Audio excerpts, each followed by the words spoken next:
మా నాయన నాకేమో ఇట్లా ఉచితంగా కుర్చీలు ఇచ్చి చదువు రాకపోయినా తీసుకొచ్చి మంత్రులను చేయలే. మా నాయన చదువు రాకపోయినా సంధ్య లేకపోయినా మాకు మంత్రులను చేసి ఇంట్లో కూసబెట్టలే. మేము కష్టపడి కింద నుంచి జిల్లా పరిషత్లో పనిచేసినాం, శాసన మండలిలో పనిచేసినాం, శాసనసభ్యుడిగా పనిచేసినాం, పార్లమెంటు సభ్యుడిగా పనిచేసినాం, ఈరోజు ముఖ్యమంత్రిగా పనిచేస్తున్నాం. అధ్యక్ష, ఇదంతా స్వయం కృషితోని కష్టపడి తెలుసుకొని అవగాహన కల్పించుకొని సభలకు వచ్చినాం. అధ్యక్ష, అయ్య పేరు తాత పేరు చెప్పుకొని ఇందులోకి రాలేదు. కాబట్టి దయచేసి వివాదాల వైపు చర్చ వద్దు, వివాదాల వైపు చర్చ వద్దు. మీరు ఈ చర్చలో పాల్గొనండి, ఈ చర్చలో పాల్గొని మీ అభిప్రాయం చెప్పండి. అధ్యక్ష, నేను కూడా అనొచ్చు అధ్యక్ష, పేమెంట్ కోటాలో ముఖ్యమంత్రి పదవి కొట్టేసిన నేను కూడా అనొచ్చు. మాట్లాడడం మేము కూడా మాట్లాడతాం. అయ్యల పేర్లు చెప్పి పదవులు అంటే రాహుల్ గాంధీని అంటుండా, రాజీవ్ గాంధీని అంటుండా నాకు తెలియదు అధ్యక్ష. ఎవరిని అంటుండ అధ్యక్ష? ఆయన ఎవరి గురించి మాట్లాడుతున్నాడు? కేటీఆర్ గారు చెప్పారు, నేను మళ్ళీ చెప్తున్నాను. ఈరోజు కేంద్ర బడ్జెట్లో తెలంగాణకు తీవ్రమైన అన్యాయం జరిగిన మాట వాస్తవము. మీరు రిజల్యూషన్ ప్రవేశపెడితే దాన్ని ఏకగ్రీవంగా పాస్ చేయడానికి మేము సిద్ధంగా ఉన్నాము.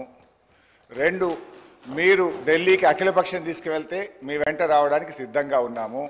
ఢిల్లీలో ధర్నా చేద్దామంటే మేము కూడా మీతో పాటు ధర్నా చేయడానికి సిద్ధంగా ఉన్నాము.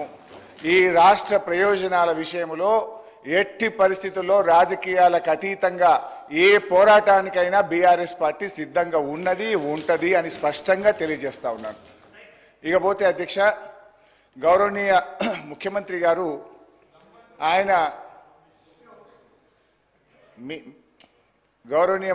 గారు ఆ మధ్య మాట్లాడుతూ రుణమాఫీ గురించి హరీష్ రావు దీక్ష చేయాలన్నాడు, నిరుద్యోగుల గురించి కేటీఆర్ దీక్ష చేయాలన్నాడు. మరి అన్నీ మేమే చేస్తే నువ్వేం చేస్తావు? ఈ రాష్ట్ర సభా నాయకుడిగా ఎందుకంటే నన్ను వ్యక్తిగతంగా అన్నారు అధ్యక్ష, ఈరోజు నీకు అగ్గిపెట్టె దొరకలేదా అంటున్నాడు. మాది ఉద్యమ స్ఫూర్తి. మీలాగా ఆ రోజు రాజీనామా చేయమంటే తెలుగుదేశం పార్టీ తరఫున ఎమ్మెల్యేగా ఉండి రాజీనామా చేయకుండా పారిపోయినటువంటి చరిత్ర మీది. తెలంగాణ ఉద్యమకారుల మీద తుపాకీ పట్టుకుపోయిన రైఫిల్ రెడ్డిగా పేరు తెచ్చుకున్నది మీరు. సోనియా గాంధీ గారిని దయ్యమని నాడన్నావు, దేవత అన్న చరిత్ర నీది. రాహుల్ గాంధీ గారిని ఆనాడు పప్పు అన్నావు, ఈనాడు పిఎం క్యాండిడేట్ అంటున్నావు. నేనేమంటున్నా సరే, దయచేసి నేను చెప్పేది ఒకటే, సీఎం గారు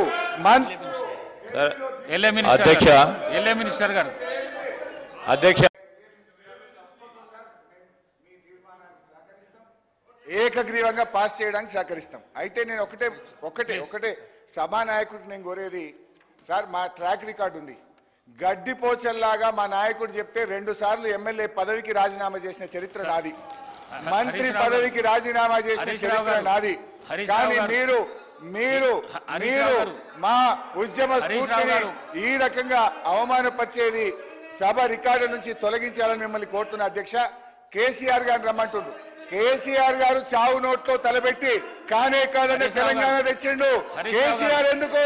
నువ్వు చేయి, నీకు 1000 మంది మేము రక్షణ కవచంగా ఉంటాం, మేమందరం ఎమ్మెల్యేలం వచ్చి నీ చుట్టూ ఉంటాం, నువ్వు మీ కేబినెట్ దీక్ష చేయండి. ఆనాడు దొడ్డుబాట్లు కేంద్రం కొనకపోతే మేమందరం కూర్చోండి.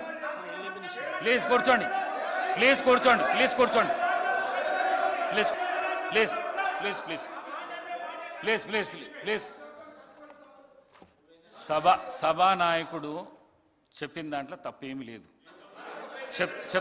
నేను చెప్తా వినండి. సభానాయకుడు ప్రతిపక్ష నాయకుడిని రమ్మంటున్నాడు, అది నాకు కూడా చాలా మంచిది. నేను కూడా పేపర్లో కూడా చెప్పిన, టీవీలలో కూడా చెప్పిన, సభానాయకుడు వస్తే సభకు చాలా గౌరవం పెరుగుతుంది, వారిచ్చిన సూచనలను సలహాలను తీసుకుంటామని చెప్పేసి నేను కూడా చాలాసార్లు చెప్పిన. అదే మాట వారి నోటి నుంచి చెప్పిండ్రు. మీ సభానాయకుడు లేనప్పుడు మీకు అవకాశం ఇవ్వమంటే ఇచ్చిన, మీరు రాజకీయాలకు పోకుండా సూటిగా సమాధానం చెప్పండి, అయిపోయింది. ఇక మీరు కూర్చోండి. మీరు కూర్చోండి హరీష్ రావు గారు, కూర్చోండి. మీరు కూర్చోండి హరీష్ రావు గారు, ప్లీజ్. మీరు అడిగితే నేను ఇచ్చిన. నేను సాంబశివరావు గారు. అధ్యక్ష ధన్యవాదాలు.